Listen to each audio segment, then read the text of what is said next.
Hi everyone! Welcome to another episode of Exasia Properties House Tour. So for today's video, we're here in Park Place Village, Cebu. And ang featured property natin is this brand new, ready for occupancy unit.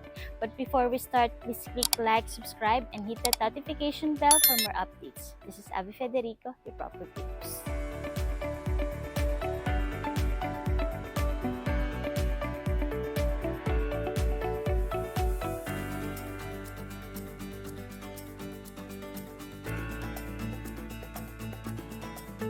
Yung mga ini-offer na units namin dito sa Park Place Village, Cebu is mga brand new units and mga modern style tulad dito.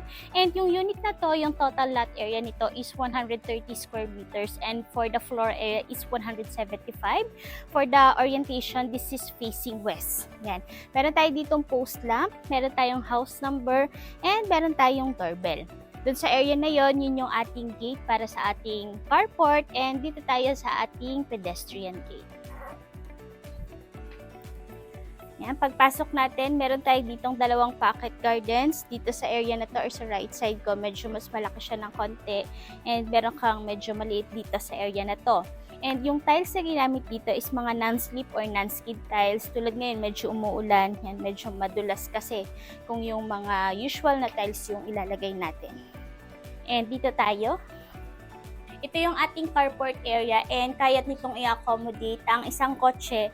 Pero ang maganda dito, one carport siya, pero ang laki ng space mo. Ayan. Pwede kang maglagay dito ng isang SUV o kaya ng sedan. Tapos kung meron pa kayong motor, is pwede siyang ilagay sa side. Ayan. Yun yung maganda sa area na to. And dito tayo. Ito yung magsaserve natin as your service area. And may mga spaces pa tayo dito na pwede mong i-utilize as your garden. And dito naman, meron tayo ditong mga outdoor outlet. Yan, yung brand ng mga outlets natin dito is Panasonic. And pwede mong ilagay dito yung iyong automatic washing machines or washing machine. Ito naman yung ating service sink dito sa likod. And ang maganda sa mga units na i-offer dito is complete turnover na siya. And yun nga, kasama na rin sa package yung ating gate and also yung fence na ganito yung height, which is more or less 2 meters yung taas.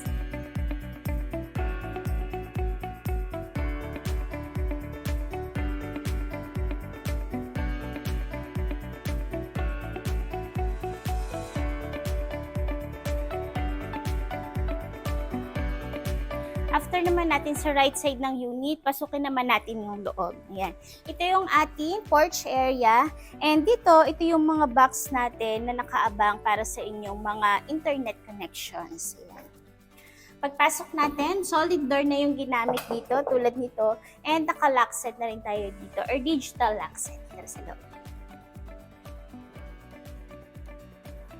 Tingnan nyo naman yung turnover ng unit natin. Ang ganda and complete na talaga.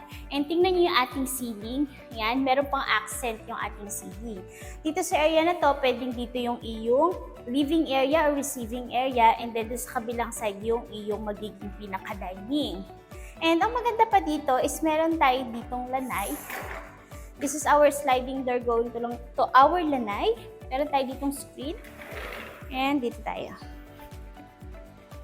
Ayan, di ba may space ka dito? Pwede mo siyang lagyan ng iyong mga coffee tables. And yung tiles na ginamit dito is pebble type flooring. Close ko lang yung screen.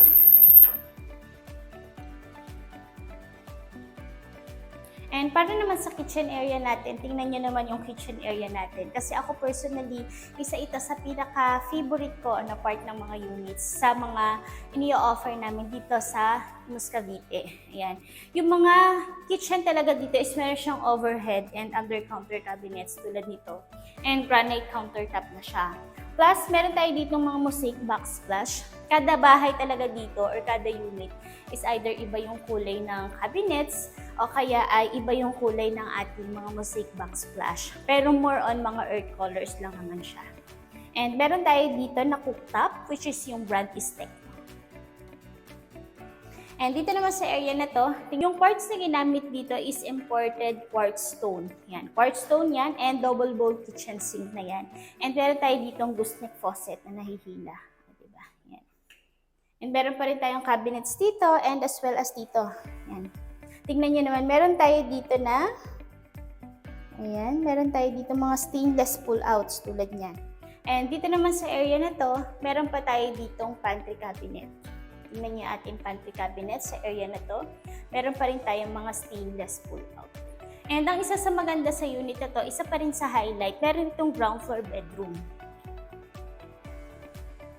Ito yung ating ground floor bedroom, complete set of fixtures. Meron tayong cabinet dito. Yan, kung talagang nanonood kayo sa mga house tour namin, is kilala nyo na talaga itong cabinet na to. And kilala nyo na yan. And ang maganda dito sa room na to, meron siyang ground floor toilet and bath. Ayan, pasok ako.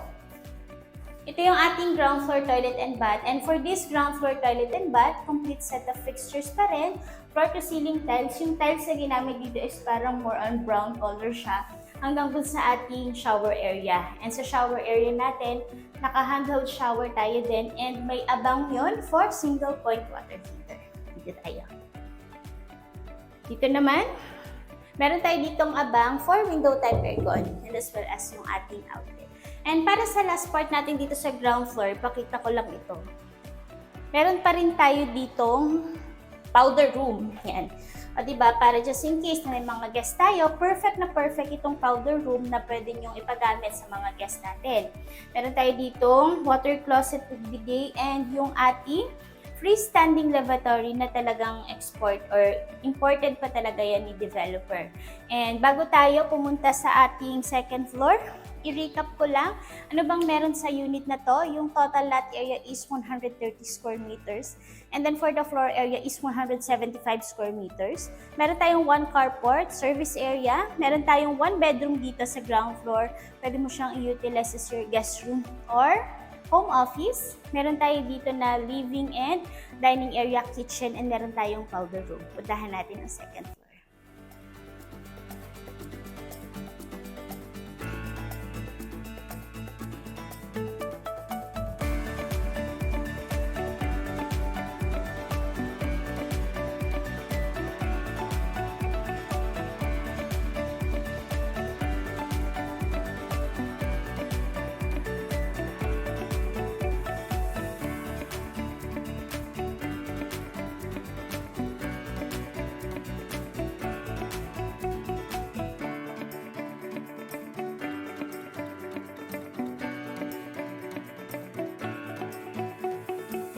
Welcome sa ating second floor. Dito sa second floor, meron tayong total of 2 bedrooms with ensuite toilet and bath pareho. And pakita ko lang or ipa-appreciate ko lang sa inyo ating double height ceiling sa area na to.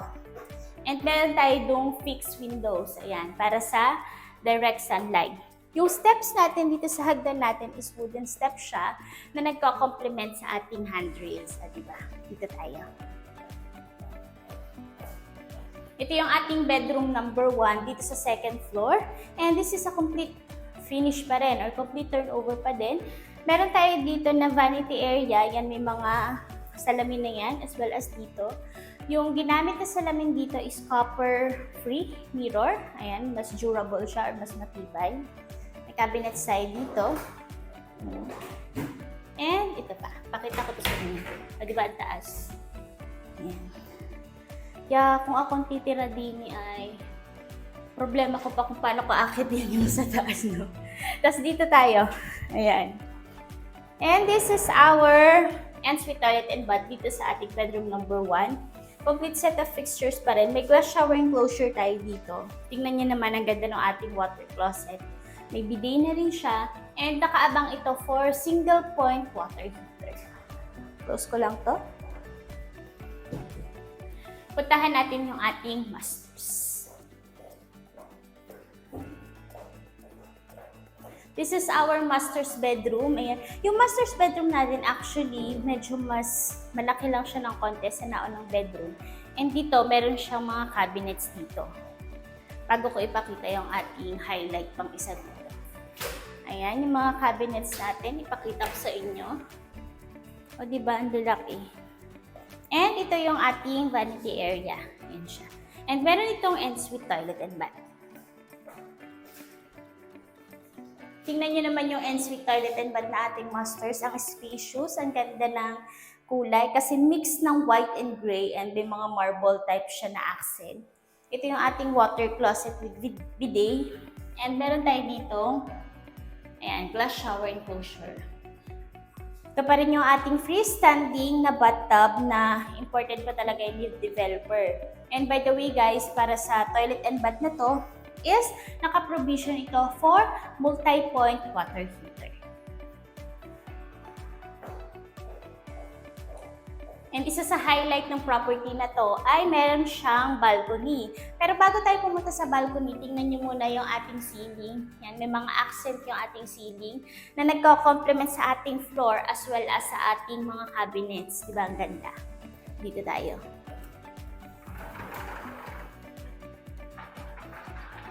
And lastly, ito yung ating balcony. So sa balcony natin, ang lapad ng balcony natin, ang haba. Yung direct access nito is nasa master's bedroom. Tingnan nyo naman dito and lipat ako sa kabila para mas ma-appreciate nyo naman siya. Ayan, di ba ang haba? Tapos ang aliwalas pa dito sa area na to ng Park Place Village.